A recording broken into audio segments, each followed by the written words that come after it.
다들 한 번쯤 세밀하게 잘 그린 그림을 보고 사진 같다 이런 생각 해본 적 있지 않아? 이 생각의 시작은 서양의 합리적 세계관이라고 생각해 볼 수 있어.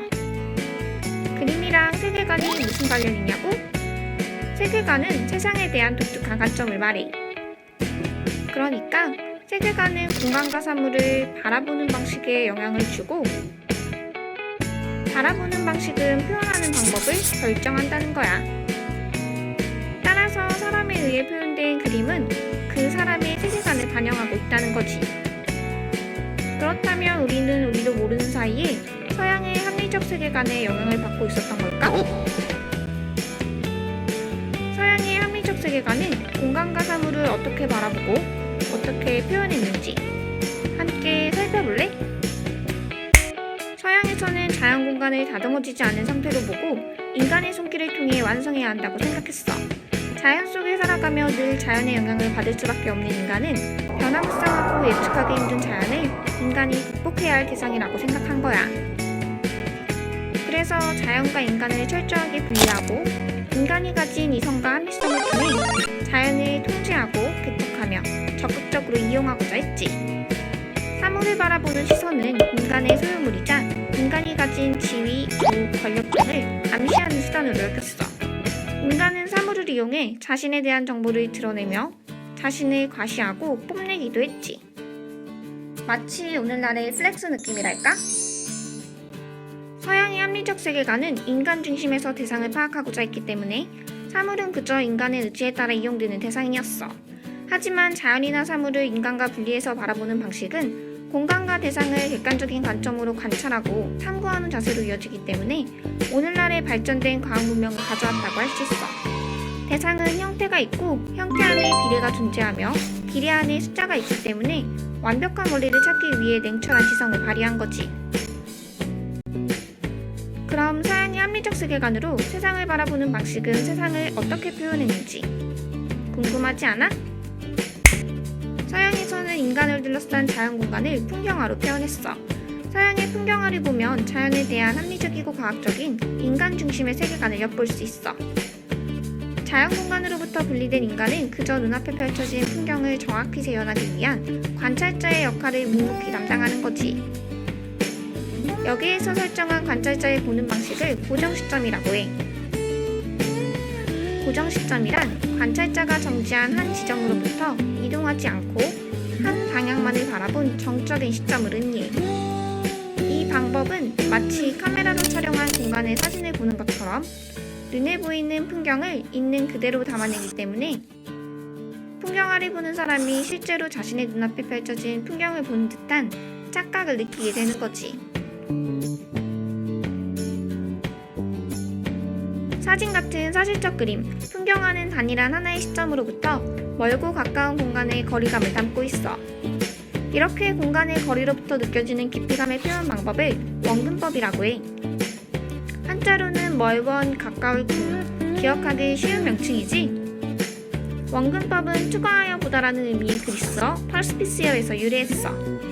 멀거나 가까운 거리감, 깊이감의 느낌은 알겠는데 투과한다는 말의 의미는 조금 더 생각해 볼 필요가 있어. 투과한다는 것은 눈앞에 펼쳐진 공간 속에 서로 겹쳐진 대상들을 투명하게 꿰뚫어보고 가까이 위치한 것과 멀리 위치한 것을 가상의 선으로 연결지어 바라보는 방식이야. 가상의 선을 보면 일정한 비례로 크기가 변화하는 것을 볼 수 있어. 가까운 곳에 있는 대상의 크기는 크게, 먼 곳에 있는 대상의 크기는 작게 나타내는 거지. 이게 바로 선원근법의 표현이야. 원근법의 종류에는 선원근법과 공비원근법이 있어. 우리의 눈과 우리가 바라보는 대상 사이에는 눈에 보이지 않는 대기가 존재하고 있는데 눈과 대상이 가까울 때는 대기층의 영향을 거의 받지 않지만 눈과 대상이 멀어질수록 두꺼워지는 대기층의 영향을 받는다는 거야. 그래서 가까운 곳은 강하고 선명하게 표현하고 먼 곳은 약하고 흐리게 표현하는 거지.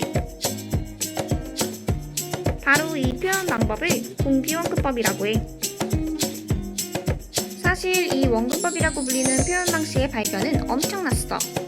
분명히 평면 위에 그린 그림인데도 불구하고 마치 실제 공간인 것 같은 환영적 착시를 불러일으킨 거지. 원근법으로 그려진 공간은 관찰자 중심의 화면 정렬 방법으로 정리된 시선을 한 곳으로 집중시켜주기 때문에 주목성이 강한 느낌이 들어.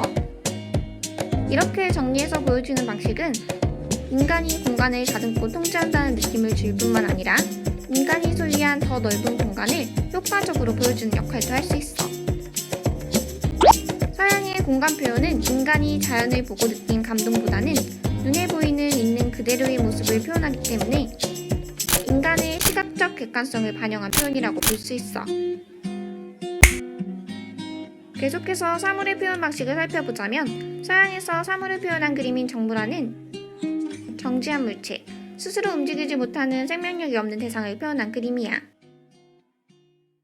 인간 중심의 세계관을 가진 서양에서는 공간보다는 사물이 훨씬 더 인간의 통제력을 행사하기에 좋은 대상이었어. 사물은 인간의 의지대로 배치되고 구성되어 표현하기에 아주 적합했지. 인간은 움직이지 않는 사물의 형태, 색상, 구조 등을 원하는 시간만큼 충분히 관찰하고 탐구하여 표현할 수 있어. 서양의 표현 방법은 시기가 변화함에 따라 많은 변화를 겪지만 동양의 전통적 세계관이 반영된 사물 표현과 비교해 보았을 때 대상을 단시점으로 바라보고 눈에 보이는 있는 그대로의 사실적이고 현실적인 모습을 객관적으로 표현했다고 볼 수 있어.